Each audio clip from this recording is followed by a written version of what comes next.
Detroit gangsters. We about to go way back. And we gonna start from one of the most notorious groups to ever come out of Detroit. We about to go way back to 1920. Let's get it. Now this right here is the Purple Gang. Now the Purple Gang was one of the most dangerous groups to ever come out of Detroit. In the 1920s, they ran mostly all the criminal activity that was going on in Detroit. All the bootlegging, liquor sales.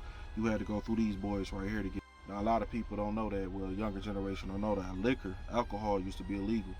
So people used to peddle alcohol like they peddle drugs. A lot of killing, a lot of murders over alcohol.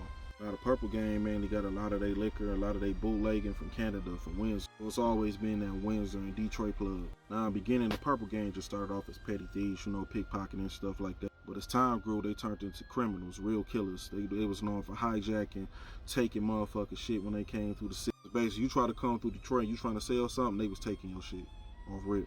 And the Purple Gang, you know, it's notoriously known for the St. Valentine's Massacre. They dressed up as police officers, went to Chicago, you know what I mean? They befriended one of the mob bosses. His name was Buzz Marone. Now Buzz Marone, he was in tour with Al Capone. You know, the Purple Gang, he was, you know, dude, he was just playing this move. Bernstein, he was playing this move. And, you know, they set them boys up, man. They caught them at a little facility. Pulled up with them Tommy guns. They was dressed up as police officers, and they let off rounds on them boys. They killed 7 people.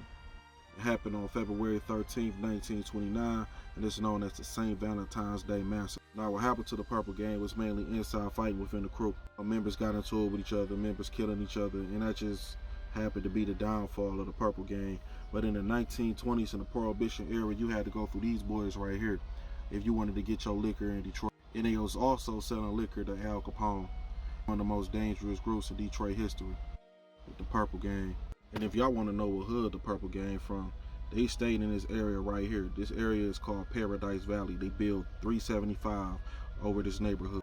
Now later on, this neighborhood became to be known as Black Bottom. But before black immigrants from the South came and moved into this area right here, a lot of immigrants from like overseas, from Europe, you know, from Russia, they all moved into this area. And this is where all the poor people stayed at in Detroit. Once upon a time, it was immigrants moved to the United States doing a lot of crime. They wasn't given much opportunities. So, you know, they turned to crime just to survive, you know, where I always said where there's poverty is crime. Most of the Purple Gang, you know, they was all Jewish gangsters mainly. They was mainly from Poland and mainly from Russia.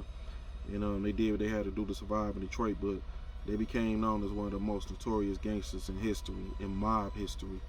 And that's the Purple Gang.